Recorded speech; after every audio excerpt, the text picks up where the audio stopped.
आज रास्ते साफ नहीं है।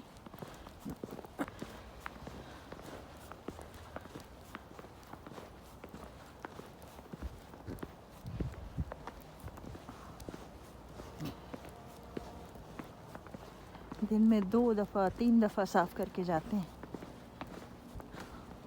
लेकिन इतनी ज़्यादा बर्फ़बारी होती है।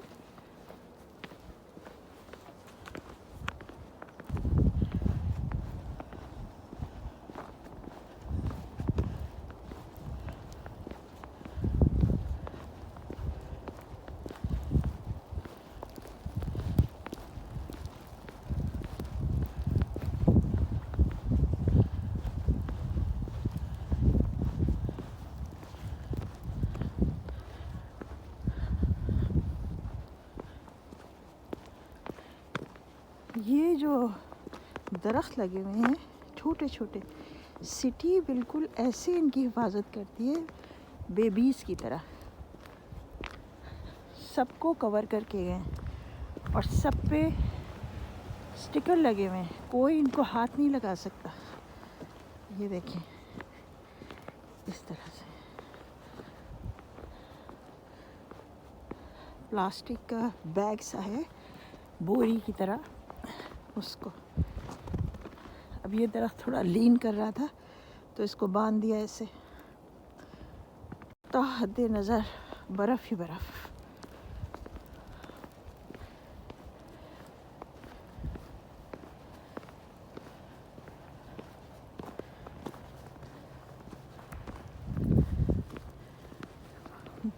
एक तरफ बर्फ़ जमा कर देते हैं तो बर्फ़ के पहाड़ बन जाते हैं।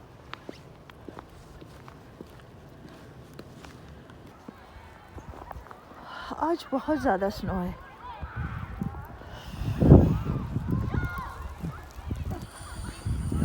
ये पीछे स्कूल है, इस वक्त ब्रेक हुई है, बच्चे सब बाहर एंजॉय कर रहे हैं।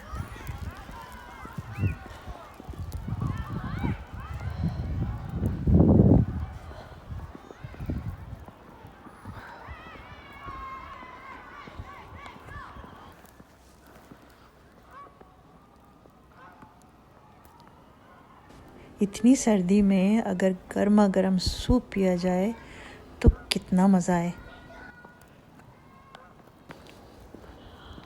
इतने कुत्ते को टहलाने आए हुए, ये भी एक लाजमी काम है यहाँ।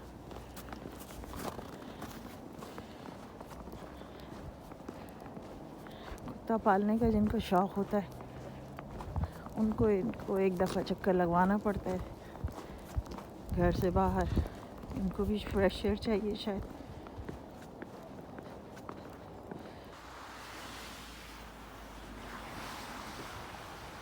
गाड़ियाँ ढक गई बर्फ़ से, इतनी बर्फ़बारी हुई है कि गाड़ियाँ भी बिल्कुल कवर हो गई। लोगों ने ये ड्राइववे साफ़ किए तो यहाँ मीनार बन गए, बर्फ़ के मीनार। ऐसे मौसम में घर जाते ही क्लेयर सूप बनाऊंगी। क्लेयर सूप बनाने के लिए मैंने 4-5 बोटियाँ ले ली हैं हड्डी वाली चिकन की। टमाटर हैं ये जो सैलेड में डालते हैं, बेबी टोमेटोज़, ये सूप में डालती हूँ, बहुत ही अच्छे लगते हैं। तो कुछ टमाटर लिए हैं, थोड़ी सी अदरक को काट लिया है, प्याज है छोटा सा एक टुकड़ा, 4-5 लहसुन है, काली मिर्च को क्रश कर लिया है कोई 7-8 दाने, और छोटा सा सिनेमन का एक टुकड़ा, दालचीनी का। ये सब चीज़ें मैं इसमें डाल देती हूँ। चिकन के हड्डी वाले 4-5 टुकड़े, 2 गिलास पानी, और ये सारी चीज़ें जो अभी दिखाई हैं सब इसमें शामिल कर दी। और आधे घंटे तक ये सारी चीज़ें अब पकेंगी। जो उबाल आ जाएगा तो हम हल्की आंच कर देंगे और सूप तैयार हो जाएगा। पानी में उबाल आ गया, मैंने 1 टीस्पून इसमें नमक भी डाल दिया है, ये मैं पहले भूल गई थी डालना। अब इसको मैं हल्की आंच पे दोबारा रख देती हूँ ढक्कन ढक के। आधा घंटा हो गया हल्की आंच पे इसको पकते हुए। अब हम सूप को प्याली में निकाल लेते हैं। बाहर की बर्फ़बारी के बाद घर में आके ये लिक्विड सूप नेमत से कम नहीं। तो इसमें मैंने एक पुदीने की पत्ती भी डाल दी है। आप नींबू का रस निचोड़िए और इसको ज़रूर ट्राई कीजिए। दुआ दीजिए, सब्सक्राइब कीजिए एक थम्स अप के साथ।